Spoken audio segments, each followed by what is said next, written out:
ایک مثال عرض کرتا ہوں، ہم میں سے اگر کسی بندے نے کھانا کھانا ہو، ہم میں سے اگر کسی بندے نے کہیں کسی کام پہ جانا ہو، ہم میں سے اگر کسی بندے نے کوئی بھی معاملہ سر انجام دینا ہو، ہم کسی کو کہیں جناب آئیں میرے ساتھ چلیں، تو اگر تو اس کا دل کرے تو پھر قدم اٹھتا ہے، اگر اس کا دل کرے تو پھر ہاتھ لقمہ توڑ کر منہ تک لے آتا ہے، اور اگر دل نہ کرے، کہا جائے کسی کو کھانا کھائیں تو جواب کیا آتا؟ میرا دل نہیں کر رہا۔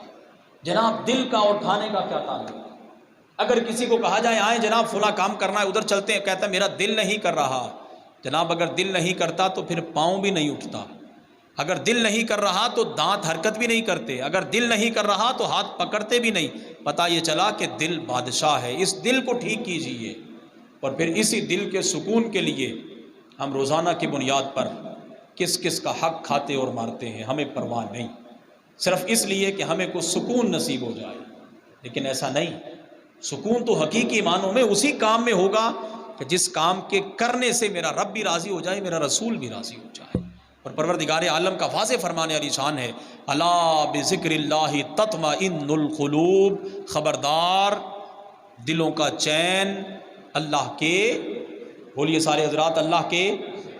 لہٰذا آج اپنی زبان کو جب ہم ذاکر بنائیں گے، ہماری زبان اللہ کا ذکر کرے گی، پھر اس کا اثر اور اس کی تاثیر ہمارے دل کی طرف اترے گی، اور پھر جب زبان کا اثر اور اس کی تاثیر ہمارے دل کی طرف اترے گی تو پھر دل اطمینان میں آئے گا، اور جب دل کو اطمینان ہوگا تو پھر انسان کا سارا وجود مطمئن ہو جائے گا، اور پھر انسان کی زندگی بہترین اور آسانی کی طرف جائے گی۔ ہم جس طرف جانا چاہتے ہیں وہ راستہ کو اچھا راستہ نہیں۔ ہم اگر کامیابی چاہتے ہیں، میں بار بار ایک ہی بات عرض کرتا ہوں، ہم جس چیز کو کامیابی سمجھ بیٹھے وہ کامیابی نہیں۔ کامیابی اگر ہم چاہتے ہیں تو پھر رسول اللہ صلی اللہ علیہ وسلم کی اطاعت و فرما برداری میں کامیابی ہے۔ کامیابی اگر ہم چاہتے ہیں تو پھر صرف حضور کی محبت میں کامیابی ہے، باقی سب فانی چیزیں ہیں۔ اور پھر ان ساری چیزوں کے پیچھے اگر خوف خدا ہو، اللہ تعالیٰ کی محبت انسان کے دل کے اندر ہو، تو پھر یقیناً انسان آہستہ آہستہ اس مقام تک پہنچ ہی جاتا ہے، وہ مقام و مرتبہ انسان حاصل کر ہی لیتا ہے کہ جو مقام و مرتبہ میرے رب کو پسند ہے۔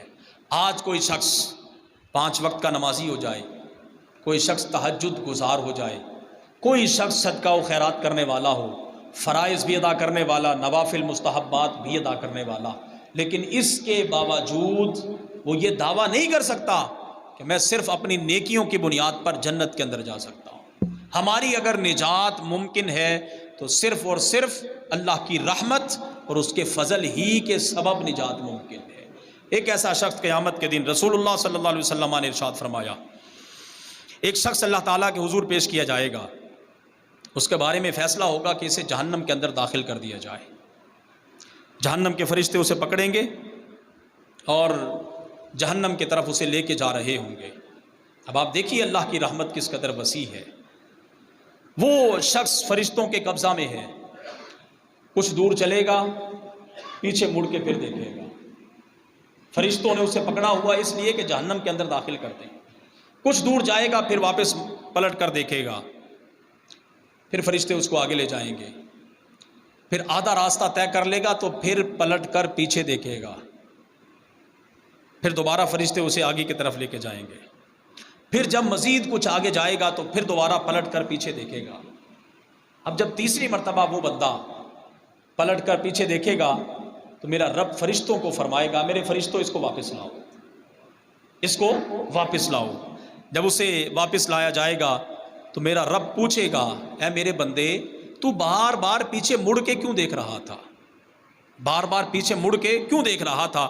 تو وہ شخص عرض کرے گا، اے باری تعالیٰ، جب میں نے اپنے سفر کا ایک حصہ طے کیا تو مجھے تیرا ایک فرمانے علی شان یاد آیا، وَرَبُّكَ الْغَفُورُ ذُو الرَّحْمَةِ، تیرا رب بخشنے والا بھی ہے، رحمت والا بھی ہے۔ مجھے یہ تیرا فرمانے علی شان یاد آیا، میں نے پیچھے مڑ کے دیکھا، شاید خلاصی کی کوئی صورت نکل آئے، تیری طرف سے کوئی آواز نہ آئی، میں پھر آگے چلا۔ پھر جب کچھ راستہ میں نے طے کیا تو پھر مجھے تیرا فرمانے علی شان یاد آیا، وَمَن يَغْفِرُ الذُّنُوبَ إِلَّا اللَّهُ، کہ اللہ کے علاوہ تو کوئی گناہ بخش ہی نہیں سکتا۔ مالک مجھے پھر امید ہوئی کہ شاید تو میرے گناہ معاف فرما دے۔ میں نے پیچھے مڑ کر پھر آگے سفر جاری رکھا، اور پھر جب تیسرے مقام پر میں پہنچا تو مجھے تیرا فرمان علی شان یاد آیا، یا عبادی الذین اسرفوا علی انفسہم لا تقنطوا من رحمت اللہ۔ میرے رب کا فرمان علی شان، اے حبیب صلی اللہ علیہ وسلم آپ فرما دیجئے، اے میرے بندو جنہوں نے اپنی جانوں پر ظلم کر لیا ہے وہ اللہ کی رحمت سے نا امید نہ ہو، اس کی رحمت وسیع ہے۔ مالک جب مجھے تیرا یہ فرمان علی شان یاد آیا تو مجھے امید ہوئی، اور میں نے پیچھے مڑ کے دیکھا کہ میرے رب کی رحمت وسیع ہے، میرا رب غفور الرحیم ہے، میرا رب بخشنے والا ہے، میرا رب معاف کرنے والا ہے، یقیناً میرا رب مجھے معاف کر دے گا۔ میں نے پھر پیچھے مڑ کے دیکھا، تیری آواز آئی، فرشتوں اسے واپس لے آؤ۔ میرے رب نے جب اس بندے کا یہ کلام سنا تو فرشتوں کو ارشاد فرمایا، فرشتوں تم گواہ ہو جاؤ، میں نے اپنے اس بندے کو معافی عطا فرما دی ہے۔ میرے رب کی رحمت یقیناً وسیع ہے، اور ہم پہلے عرض کر چکے کہ ہمارا ایمان خوف اور امید کے درمیان ہے۔ کوئی بندہ صرف اس حدیث کو لے کر کہ بخش تو میرے رب نے دینا ہی ہے، تو پھر ہمیں نیک اعمال کی ضرورت کیا، ہمیں نماز روزے کی ضرورت کیا، ہمیں صدقہ و خیرات حج و زکوٰۃ کی ضرورت کیا؟ جناب بخشش بھی تو اسی کی ہونی ہے کہ جب کوئی بندہ کچھ نہ کچھ تو کرے۔ امتحان کے اندر پاس تو وہ ہوتا ہے جو کچھ لکھتا ہے، جو کچھ لکھتا ہے۔ ابھی پچھلے دنوں مدارس کے حوالے سے ایک ہمارا بورڈ ہے تنظیم المدارس اہل سنت پاکستان، پچھلے دنوں میں ان کے پیپر ہوئے، اور ابھی ایک ہفتہ قبل پیپر چیک ہو رہے تھے، تو وہ جو پیپر چیک ہو رہے تھے ان میں میں بھی چیک کرنے والا تھا، تو کچھ پیپر ایسے بھی آئے کہ جن میں جتنے سوالات پوچھے گئے تھے سارے حل نہیں کیے ہوئے تھے، کچھ سوال ایک سوال کا ایک حصہ کر دیا، دوسری کا دوسرا جز کر دیا، تیسری کا کچھ کر دیا، چوتھے کا کچھ کر دیا۔ اب جب باہم طے ہوا اور پیپر دیکھے گئے کہ جناب ان کا کیا کیا جائے، تو بہرحال فیصلہ یہ ہوا کہ کچھ نہ کچھ چلے، لکھا تو ہے، جو لکھا ہے اس کے نمبر دے دیے جائیں۔ تو جناب پاس بھی تو بندہ وہی ہوتا ہے جو کچھ نہ کچھ کرتا ہے۔ سلطان محمود نے ایک مرتبہ اپنے خدام کو کہا تھا، اس نے کوئی چیز لی اور پانی تالاب کے اندر ڈال دی، اور اپنے تمام وزیروں مشیروں کو کہا یہ تالاب کے اندر سے چیز نکال کر لانی ہے، لیکن شرط یہ ہے کہ کسی کا لباس اور جسم بھی گیلا نہ ہو۔ سارے حضرات پریشان ہو گئے کہ یہ کیسے ممکن ہے، پانی کے اندر اگر داخل ہوں گے تو جسم تو گیلا ہوگا، لباس تو بھیگ جائے گا۔ ایاز نے حکم سنا، سارے حضرات کشمکش میں تھے، اس نے چھلانگ لگائی، وہ جو مطلوبہ چیز تھی وہ نکالی اور بادشاہ کو پیش کر دی۔ بادشاہ نے دیکھا لباس جسم گیلا ہے، کہنے لگا میں نے تو یہ کہا تھا یہ چیز بھی نکال کے لانی ہے اور لباس بھی گیلا نہ ہو۔ تو غلام اب سمجھدار تھا، کہنے لگا جناب آپ کے دو حکم تھے، آپ کے دو حکم تھے، ایک تھا کہ اس چیز کو نکال کے لانا ہے، اور دوسرا تھا لباس گیلا نہ ہو۔ جناب میں نے آپ کے ایک حکم کی تعمیل کر لی، میں چیز کو لے آیا، دوسری ہو گئی مجھ سے غلطی کہ میرا لباس گیلا ہو گیا، دوسری جو حکم عدولی ہوئی اس کی معافی چاہتا ہوں۔ تو جناب ہمیں بھی حکم ہے دو، آپ 5 وقت کی نماز ادا کریں، فرائض کی پابندی کریں، نمبر 1 فرائض ادا کریں، اور نمبر 2 خشوع و خضوع کے ساتھ ادا کریں۔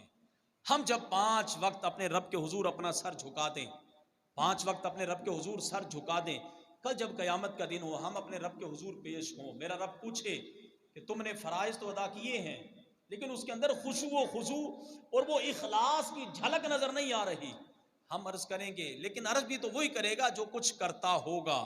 ہم عرض کریں گے مالک ہم تو جیسے کیسے تھی، ہم اپنی جھوٹی پیشانیاں تیرے حضور جھکاتے رہے، مالک ایک ہم نے پورا کر لیا، دوسرا تو معاف فرما دے۔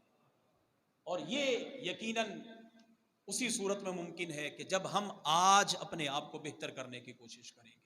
آخری جملے عرض کروں، ایک صاحب ایسا کہ جو 500 سال تک ایک پہاڑ کی چوٹی پر اللہ کی عبادت کرتا رہا، اللہ تعالیٰ نے اس کے کھانے پینے کا انتظام، پہاڑ کے نیچے ایک میٹھا پانی جاری فرما دیا چشمہ، اور ساتھ ہی ایک بہترین پھل بھی اس کے لیے پیدا فرما دیا۔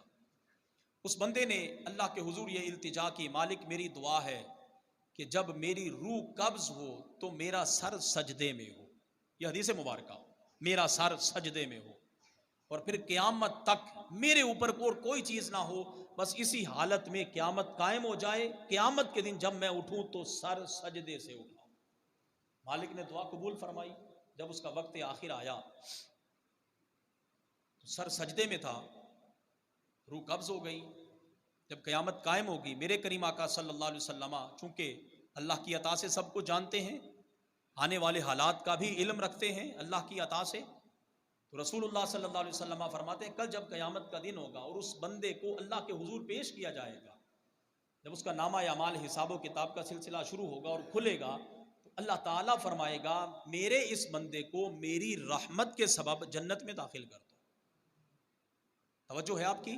میرے اس بندے کو میری رحمت کے سبب جنت کے اندر داخل کر دو۔ وہ بندہ فوراً ٹھہرے گا اور عرض کرے گا مالک 500 سال تک تیری عبادت کی، ابھی بھی تیری رحمت سے میں نے جنت میں داخل ہونا ہے۔ آج وہ حضرات جو صرف 5 نمازیں ادا کرنے کے بعد بندے کو بندہ ہی نہیں سمجھتے، آج وہ حضرات جو 2 ٹکے راہ خدا میں خرچ کرنے کے بعد، لائنیں لگوانے کے بعد، تصویریں بنوانے کے بعد ہر شخص کو حقارت کی نگاہ سے دیکھیں اور کہیں یہ کون سا کو راہ خدا میں خرچ کرتا ہے، آج تہجد ادا کرنے والا اس گھمنڈ میں نہ رہے کہ میں ساری زندگی نوافل ادا کرتا رہا اور میں بڑا نیکوکار زاہد اور پارسا بن گیا۔ نہیں نہیں، معاملہ نتیجہ اگر نکلنا ہے تو اللہ کے فضل سے بیڑا پار ہونا ہے۔ اس بندے نے عرض کیا مالک میری تو عبادت ہی بڑی ہے، میرا رب فرشتوں کو فرمائے گا اس کو روکو، دوبارہ اس کے نامہ اعمال کا حساب کیا جائے۔ اب ایک طرف اس کے 500 سال کی نیکیوں کو رکھا جائے گا میزان کے ایک پلڑے میں، 500 سال، کتنے؟ سارے بولیے، 500 سال کی نیکیاں میزان کے ایک پلڑے میں، اور دوسری طرف میرا رب فرمائے گا فرشتوں کو اے فرشتوں اس کی صرف ایک آنکھ نکالو، اس کی صرف ایک آنکھ نکالو اور دوسرے پلڑے میں میری اس نعمت کو رکھ دو۔ اب ایک طرف 500 سال اور دوسری طرف اللہ کی عطا کی ہوئی صرف آنکھ کی ایک نعمت کو رکھا جائے گا۔ اب وہ جو آنکھ کی ایک نعمت ہے اس کا وزن اس سے بھاری ہو جائے گا، اور میرا رب فرمائے گا ابھی تو باقی ساری نعمتیں باقی ہیں، ابھی تو ساری نعمتیں باقی ہیں۔ میں اور آپ اگر اپنے صرف وجود پر نظر دوڑائیں، یہ آنکھیں، یہ دل، یہ ہمارے ہاتھ پاؤں، جسم، اعضاء، یہ ساری کی ساری اگر ہمیں دنیا وما فیہا کی چیزیں بھی مل جائیں اور ایک آنکھ خراب ہو جائے تو اس کی قیمت ادا نہیں ہو سکتی۔ لہٰذا اللہ نے ہمیں جو نعمتیں عطا کی ہیں ان کی قدر کریں، اور ان کی قدر کرتے ہوئے اللہ کا آج ہم شکر ادا کریں، اور جب ہم اپنے رب کا شکر ادا کریں گے تو میرے رب کا وعدہ ہے لَإِن شَكَرْتُمْ لَأَزِيدَنَّكُمْ، کہ اگر تم میری نعمتوں کا شکر ادا کرو گے میں نعمتوں میں مزید اضافہ کر دوں گا۔ اللہ تعالی ہم سب کو صبر شکر کی توفیق عطا فرمائے، آمین۔ وآخر دعوانا ان الحمد للہ رب العالمین۔